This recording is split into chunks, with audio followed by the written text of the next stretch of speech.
Halo guys, bersama aku Robiah dengan NIM 050 dan Nurul Hidayati dengan NIM 052 akan menjelaskan tentang korelasi pasar uang dan pasar barang. Apa itu pasar uang? Pasar uang adalah tempat pertemuan abstrak di mana para pemilik dana jangka pendek dapat menawarkan kepada pihak lain yang membutuhkannya, baik secara langsung maupun melalui perantara. Contohnya adalah simpanan berjangka, sertifikat Bank Indonesia, sertifikat deposito, dan lainnya.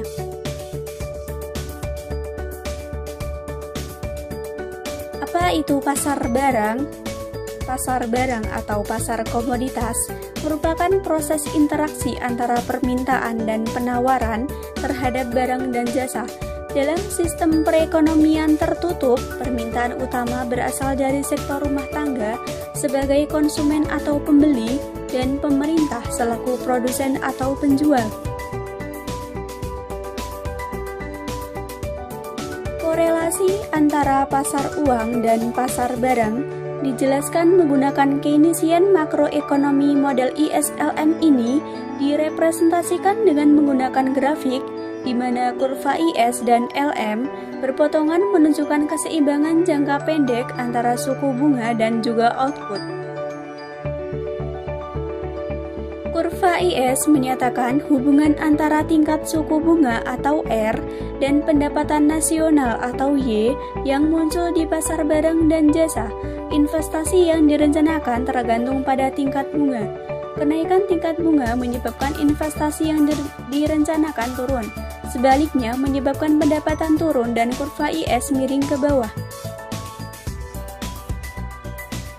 Tingkat bunga, investasi, dan juga kurva IS dijelaskan dalam grafik. Apabila suku bunga naik, maka akan menurunkan investasi. Hal ini juga akan menurunkan pendapatan nasional. Sehingga seperti dalam grafik tersebut, kurva IS miring ke bawah.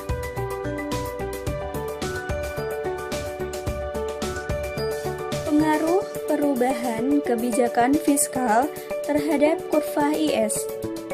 Apabila suku bunga atau R naik, income dan juga output akan turun, sehingga kurva IS akan miring ke bawah seperti pada grafik tersebut.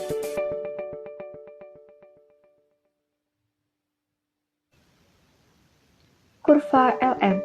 Kurva LM menyatakan apa yang terjadi pada penawaran dan permintaan terhadap uang. Teori yang mendasari kurva LM adalah teori preferensi likuiditas, yaitu teori tentang tingkat bunga yang menjadi salah satu faktor orang untuk memegang uang. Pasar uang akan berada pada keseimbangan apabila penawaran akan uang atau MS sama dengan permintaan akan uang atau MD. Pendapatan, permintaan uang, dan kurva LM.